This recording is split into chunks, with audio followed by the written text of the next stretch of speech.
So ngayon, meron tayo ngayong 2016 na Toyota Avanza E. Ngayon, alamin naman natin kung maganda ba.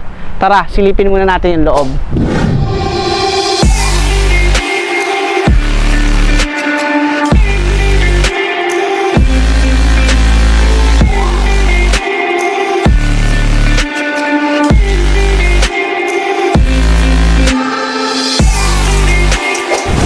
Bago yan, ito yung susi ng Avanza.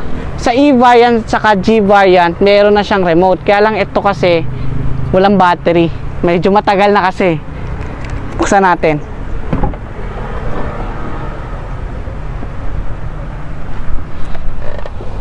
Yung spacing niya, pagdating sa unahan, maluwag.